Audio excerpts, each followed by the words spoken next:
Hello everyone, MTows48 back at you with Husky Gaming 365 for Aviation Podcast episode number 5. Yes, we are number 5 already. Whew, wow. This week's episode consists of Southwest has officially announced service to Hawaii. A debate that I think most of us could enjoy. What's the future of foreign aircraft? And last but not least, Husky. Alaska Airlines' first flight to Columbus nonstop. An A320 was flown from Seattle to Columbus with a flight time of, I didn't really see what the flight time was, but however, it was the first landing of Alaska Airlines at CMH today. We are recording this on Thursday. So happy Friday to everyone. They was doing about 5:05. I checked flight radar. They got out of Seattle late, so it was about 6:10 before they landed. Anywho, Southwest flies to and from Hawaii, from Oakland and San Jose. As you can see, article titles of what we're talking about are on screen now, along with imagery. I think, personally, and yes, there's music in the background, real quietly. I think this is genius. Definitely. First of all, I wasn't even expecting Southwest to expand to Hawaii. I didn't even know they even had plans to do this. I had seen that they had done a teaser flight. You know, they had flown out there to test it and kind of dip their toes in the water, no pun intended, just to see if it could work. And you know, I think it was around, you know, I think they made it official like last week or like the week before when the most recent episode went up. But I didn't want to, you know, we didn't say anything until we heard that it was official and it came from them. So now they're flying in and out of Hawaii. In and out of Hawaii. And I think, again, this caught me off guard because I wasn't expecting them to expand to Hawaii.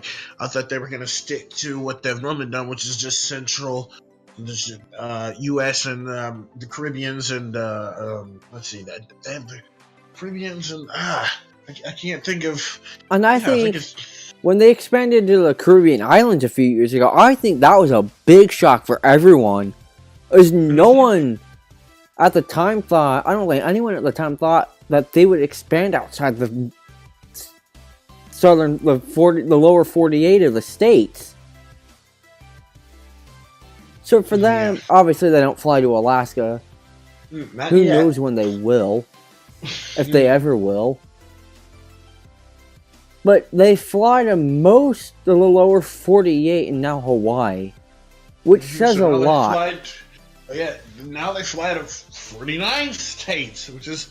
Well, we don't know if they fly to. We don't know if they fly to all of the lower 48, but they fly to a majority of it, which is great. Oh yeah, I have to say, I think it's very fantastic that Southwest is up. I have a list up on my screen here that they're going to be starting flights from Oakland to Honolulu, and from Oakland to Honolulu, and from Oakland again to, I don't know if I'm saying this right, but it's Kahului, looks like it. And then they're going to be doing the same thing with out of San Jose, and they've got flights out of Honolulu into Kona and Kahului. I don't know if I'm saying that right. Forgive me to any Hawaiians that live out here. I'm sorry if I'm saying it wrong. Yes, and you have, and my apologies if I butchered spelling on screen.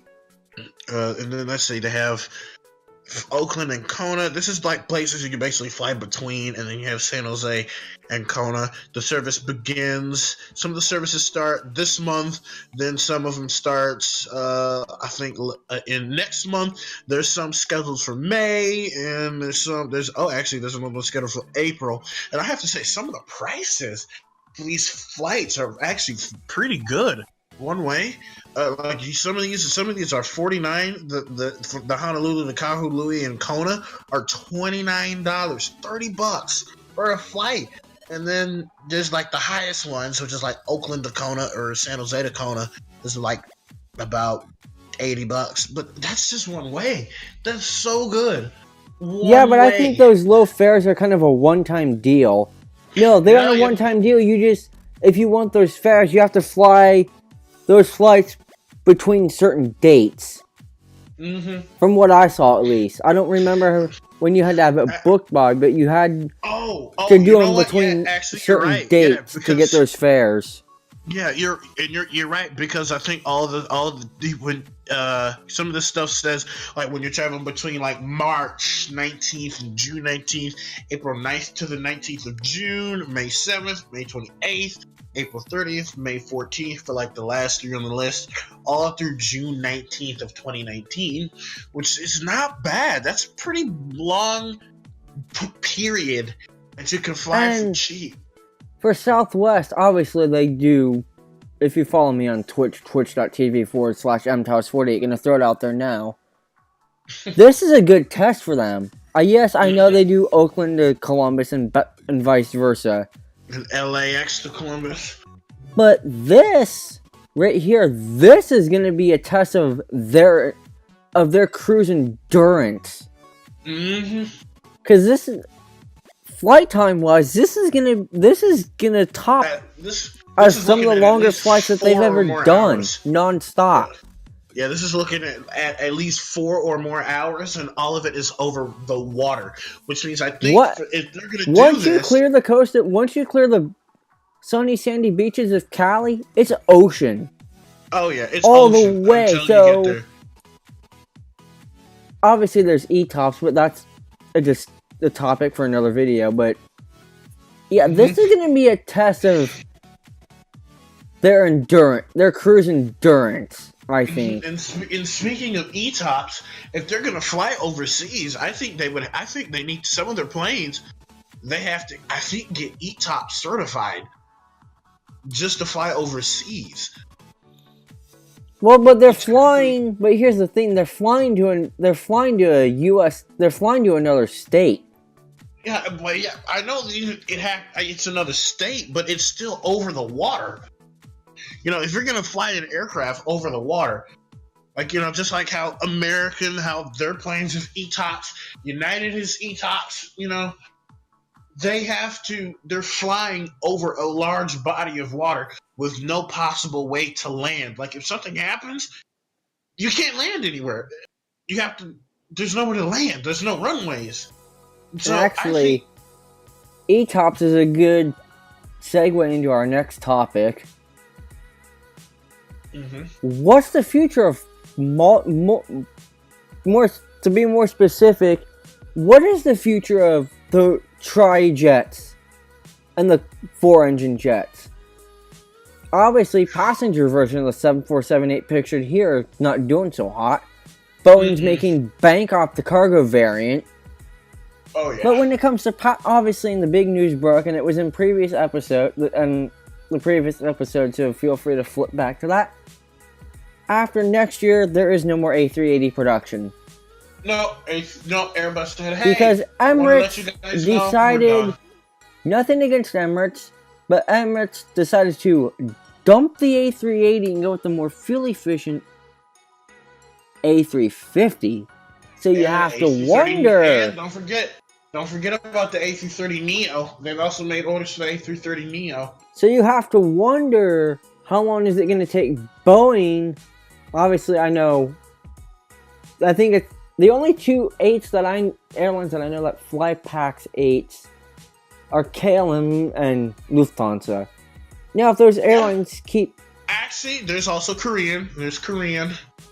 Now, if those three airlines continue to order the 8s on a regular basis, maybe Boeing will keep them in production. The passenger version. But those are the only three airlines keeping the PAX version of the 800 Series 747 afloat right now. Flying. Mm-hmm. Yeah. Once they quit buying them, the 748 production line is going to run out of fuel, and Boeing may have to pull an Airbus and stop producing passenger version and switch to cargo. Mm-hmm. They're making bank off the cargo version. Oh yeah, like cargo airlines everywhere. UPS.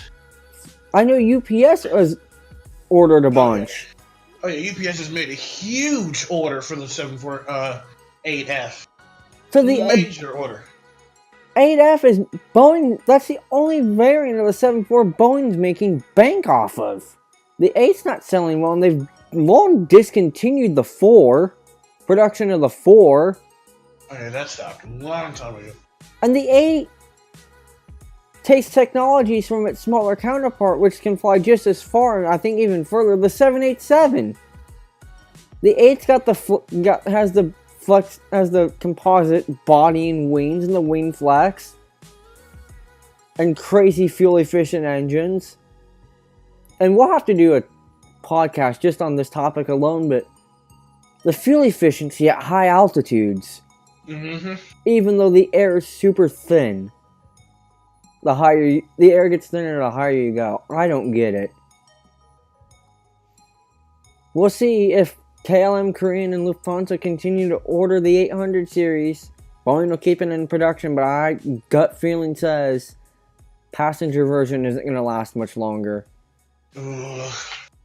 It's kind of sad to say, but the world is changing. Times are changing. You don't need 4 engines to cross the ocean. You don't. Now that you have more fuel efficient aircraft with 2 goes as far as 4, if not further. Like you've got the Dreamliner, which is made out of entirely composite materials. It's able to literally fly all around the globe on one tank. It can go anywhere basically on 2 engines, and that thing's able to fly all around the globe. You used 4-engine airplanes back when they were built. Back in their time, it was the greatest thing ever made. That's how you cross the ocean, and problem with a lot of the trying quad jets, they're carrying 300-400 people. Nowadays, with the economy in some parts of the world and the price of avgas and whatnot, jet fuel, airlines are struggling to make bank off those airplanes. There's a rising fuel cost. Rising fuel costs, which means they got to jack tickets up, which means they're not filling seats. And if you don't fill seats, it's hard for an airline to trust that they're going to make bank off of a route that they're using a 74 on, because they're not it's harder for them to fill them. Whereas you can do that same route on a 787 for less expensive. You fill the airplane up, they're making bank flying the 78 on that route. Yeah, and you know what happens because there's 2 less. It's a smaller airplane, therefore they don't have to charge as much for the tickets. Nope. Because that's less fuel that they have to purchase. So it all comes back. It all comes down to the whole money thing. What does the airline want to do? Does the airline want to keep them in service as long as they can, or is the airline looking at the future, thinking, "Hey, 747s like United, the 747." Served its time with United. United decided economically it's not the best for us to keep them. No. So we're going to phase the 74s out. Delta made the same decision as well. They're like, you know what? It's done good. It did pretty good with us, but however, it's not working out. It's economically, it wasn't working out. No. And if you look at, I don't know about Delta, but I know for a fact, and I think this was in an episode, I'll have to go back and find which one it was. United owns all 3 variants of the 787. The 787-8, -9, and the recent -10. The biggest Dreamliner in the Dreamliner family. The -10. And they're making bank with those airplanes on routes that 20 years ago a 74 had to fly. The 74 or MD-11 or DC-10 or hell, even the Lockheed L-1011 TriStar. They're 2-engine airplanes now. Airlines are making bank with those airplanes on routes that something like the 74 flew. But nowadays, with the economy and whatnot, as we said earlier, 4 just isn't as economical as 2. No. Now saying that, like, for companies like UPS and FedEx, 4 engines is great. A freighter, Oh, yes. they make bank off of they make bank using those 4-engine airplanes. Oh yeah, UPS is loving the fact that with 4 engines, because of the capacity further. It's got. Oh yeah. The amount of weight they can shove in that thing. Oh yeah. Up in Anchorage, and fly it halfway around the world, fill it back up and come right, maybe stop in Louisville overnight, fill it up and go back to Anchorage and then cross over to Asia. Cross over to Asia, fly to. You can go to Narita. Go down to Osaka, Tokyo or Beijing. You can go anywhere. And UPS the nice thing about coming over from Asia is, Alaska, great stopping point. They can come into Alaska, stop overnight, fill up, and continue the rest of the way. They can stop in Anchorage, because they can stop in Anchorage, do what they need to do in Anchorage, and then keep going. We get Cathay Pacific flies here to Rick from Anchorage. More than likely, they stop in Anchorage coming over from Asia, where they dropped off what needed to be dropped off in Anchorage so it could get divided out amongst the rest of their fleet, and then whatever didn't need to be taken off that airplane and what needed to be added flew here to Columbus. Mm-hmm. And not only do you get Cathay Pacific, but you get Cargolux too. Yeah. In fact, I've seen the Cathay Cargo 74. I've got a picture of it. It happens to be an 800 freighter too. Mm-hmm. Very great picture, by the way. So just tough market nowadays for the jumbos that are 2 and 3 engine. Oh yeah. Now Lufthansa, it really is. They're still using their MD-10s. They're just modernized DC-10. They're DC-10s with modernized electronics, but that design itself is hella old, and they're still finding ways to keep them running. They're still using their A340 600s. They're still using those. And those were discontinued like 15 years ago. Oh yeah, and they still keep flying them. They still keep being flown. You can still see them landing at, not big airports, but major airports. You can see them landing practically everywhere. Hell, I think Lufthansa goes to Charlotte in an A340. Obviously, an airport has to have has to meet size requirements and whatnot to be able to allow the airplane. Yeah. But there's a lot of places to. Look at the A350. The XLR, whatever it is. Singapore to Newark, New Jersey, straight through, 19 hours. 19 hours. Non-stop. Keep in mind, there's no economy on that plane. That's on that flight. That's an expensive flight. 20 years ago, 2 engines could not do that flight. They had to do it on a 747, and they were lucky if they could make it on 1 tank of fuel. Either a 74 or an A380, an A340. Not the A380, because the A380's like dead. Yeah, the A380 is going to be dead, and it's like 11 years old.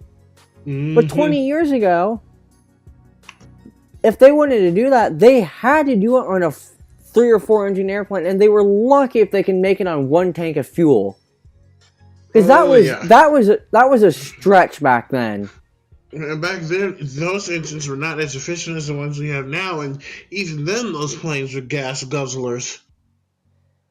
All right. Some of the fuel burn rates are pretty high, and it's nice to see a 4-engine aircraft going to a local airport. It's nice and everything, but they've gone so far they've moved so many passengers over the years, millions upon millions of passengers. Hell, every day have been moved in a multi-engined aircraft, and it's just like he said earlier. You know, they were filling a bunch of seats, but when you start having more efficient planes and fuel costs rising and seats not getting filled and them having ticket prices, you know, that's how a lot of planes that's owned, or a lot of airlines that's owned 4-engine planes has been put on the verge of ceasing operations due to them not being able to afford fuel costs. And you know, back in the day that they were built, you know, they were super popular. 4-engine aircraft were. I mean, Pan Am, TWA, they made bank with the 747. Oh yeah. You know, the 7.4, the 7.2, the L1011. Those were the Cadillac and the Mercedes of their fleets. Oh yeah. Because back then, ETOPS rules were really, really tough. You had to have at least 3 engines if you dare cross over the ocean. They were not going to let 2 engines cross the ocean back then. And on a brighter note, our final subject. Mm-hmm. Columbus has a new airline as of today. Alaska Airlines, March 7th of 2019, Alaska Airlines did its first inaugural flight non-stop from Seattle to CMH in an Alaska Airlines Airbus A320. It was an hour late, but you know what? Mm-hmm. It's an inaugural flight. Sometimes that kind of stuff happens. Mm-hmm. I have to say, very good job to Alaska Airlines. Congrats to them. Congrats to Columbus. I hope it works out. I'm excited to see them. Glad to see. Mm-hmm. They tried it out. And they're glad to see it's hopefully going to work. Can't wait to get some pictures of them in real life. Alright. That's going to do it for this. Obviously, that's this week's episode of... I don't have anything else. What about you? No. We just hope you have a happy Friday, you know? We hope you, Happy Friday. Enjoy the weekend if you have it. Yeah. Obviously, as I've said in the past, don't feel alarmed if there's not an episode next week, because sometimes there just isn't. No. There's just not enough fuel to get these engines going and do these. There's happened to be enough out there now to have an episode this week. Mm-hmm. And don't expect them to run, they're not all going to be super lengthy. No. Some are going to run longer than others, but that's because sometimes we can get going on a topic. Mm-hmm. Sometimes, on a good day, our conversations can start to take off, but most days, we probably went 10 or 15 minutes alone on the jumbo jet topic. Mm-hmm. Alright. Rate, comment, subscribe, all that. I'm MTalis48, that's Husky Gaming 365, and we will see you in the next one.